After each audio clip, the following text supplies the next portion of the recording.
വിലവർധനയിൽ വലഞ്ഞ ജനങ്ങൾക്ക് വീണ്ടും കേന്ദ്രത്തിന്റെ കടുംവെട്ട്. ഇന്ധനശേഖരം വിപുലീകരിക്കാനുള്ള വൻ പദ്ധതിക്ക് പണം കണ്ടെത്താൻ ഉപഭോക്താക്കളിൽ നിന്ന് അധിക സെസ് ഈടാക്കാൻ കേന്ദ്ര സർക്കാർ. ഓഗസ്റ്റ് 16-നകം EKYC പൂർത്തിയാക്കാത്ത ഉപഭോക്താക്കൾക്ക് ഗാർഹിക നിരക്കിൽ സിലിണ്ടർ ലഭിക്കില്ല. ഇനി വീണ്ടും അടുപ്പുകളിലേക്ക് ആളുകൾ മാറേണ്ടി വരും. വിലവർധനയിൽ വലഞ്ഞ ജനങ്ങൾക്ക് വീണ്ടും കേന്ദ്രത്തിന്റെ ഇരട്ടക്കടുംവെട്ട്.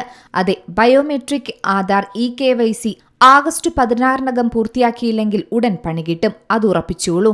അല്ലാത്തപക്ഷം ഉപഭോക്താക്കൾക്ക് ഗാർഹിക നിരക്കിൽ സിലിണ്ടർ ലഭിക്കില്ല. അതായത് ഗാർഹിക നിരക്കിൽ 14 കിലോ സിലിണ്ടർ EKYC പൂർത്തിയാക്കാത്തവർക്ക് ആ നടപടിക്രമം പൂർത്തിയാക്കുന്നതുവരെ ലഭിക്കില്ല. ഇതിൽ ഇന്ത്യൻ, HP, ഭാരത് തുടങ്ങി എല്ലാ കമ്പനികളും ഉൾപ്പെടും. മാത്രമല്ല, നിങ്ങൾ ഉടൻ തന്നെ ഇനി EKYC ചെയ്യണമെങ്കിൽ ഇന്ത്യൻ ഓയിൽ വൺ ആപ്പ് ഉപയോഗിച്ചോ LPG വിതരണ ഏജൻസിയിലോ സിലിണ്ടർ എത്തിക്കുന്ന ജീവനക്കാരൻ വഴിയോ ചെയ്യാവുന്നതാണ്. മാത്രമല്ല, പ്രത്യേകം ശ്രദ്ധിക്കണം, EKYC പൂർത്തിയായില്ലെങ്കിൽ ബാങ്ക് അക്കൗണ്ടിലേക്ക് നേരിട്ട് സബ്സിഡി ലഭിക്കുന്നവർക്ക് ആ ആനുകൂല്യം ഇല്ലാതാകും.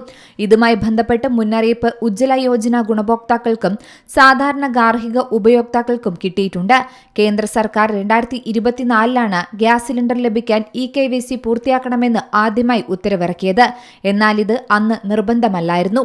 അതിനാൽ തന്നെ ബഹുഭൂരിപക്ഷം ആളുകളും EKYC ചെയ്തിരുന്നില്ല. എന്നാൽ ഇപ്പോൾ അത് കർശനമാക്കിയപ്പോൾ മതിയായ സാവകാശം ആളുകൾക്ക് ലഭിച്ചില്ല. മാത്രമല്ല, ഈ കേന്ദ്ര നീക്കം പ്രായമായവർക്കും സാങ്കേതിക പരിജ്ഞാനമില്ലാത്തവർക്കും ബദൽ മാർഗങ്ങൾ കാര്യക്ഷമമാക്കാതെയുമാണ് ഗാർഹിക സിലിണ്ടർ വിതരണം നിർത്താനുള്ള തീരുമാനം വന്നിരിക്കുന്നത്. അതുമാത്രമല്ല, കണക്ഷൻ ഉടമ മരിച്ചെങ്കിൽ ഉടമസ്ഥാവകാശം മാറ്റി പുതിയ ഉടമയെ ചേർക്കുന്ന പ്രക്രിയ പൂർത്തീകരിക്കാൻ സമയവും വേണ്ടിവരും. ഇതുപോലുള്ള പ്രായോഗിക ബുദ്ധിമുട്ടുകൾ പരിഗണിക്കാതെയാണ് കേന്ദ്രം സമയപരിധി നിശ്ചയിച്ചത്. പുതിയ നിബന്ധന ശരിക്കും ഗ്യാസ് വില കുത്തനെ കൂട്ടിയിട്ടും സബ്സിഡി വെട്ടിക്കുറച്ചുമുള്ള ജനദ്രോഹ നിയമങ്ങൾ പിന്നാലെയാണെന്നതും ശ്രദ്ധേയമാണ്. എന്നാൽ പ്രതിഷേധങ്ങൾക്കിടയിലും കേന്ദ്രത്തിന്റെ ന്യായീകരണം ഇതാണ്: പദ്ധതിയിൽ കൃത്യമായി അർഹരായ ഉപയോക്താക്കളെ സ്ഥിരീകരിക്കുകയും സബ്സിഡി വിതരണം സുരക്ഷിതമാക്കുകയും ചെയ്യുന്നതിന്റെ ഭാഗമായാണ് നീക്കം. പക്ഷേ ഉത്തരവ് വന്നതിലൂടെ ഉറപ്പിക്കാം, PM ഉജ്ജ്വല യോജന അടക്കമുള്ള ഗ്യാസ് സബ്സിഡി ലഭിക്കുന്ന പദ്ധതികളിലെ ഉപഭോക്താക്കളെ വെട്ടിക്കുറയ്ക്കാനും സാധ്യതയേറെയാണ്.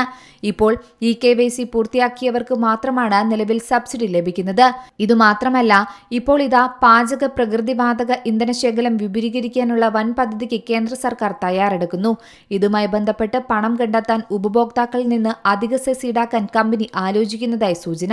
ഊർജ്ജ സുരക്ഷാ പദ്ധതിക്കായി ഏകദേശം $42 ബില്യൺ ചെലവ് പ്രതീക്ഷിക്കുന്നുണ്ട്.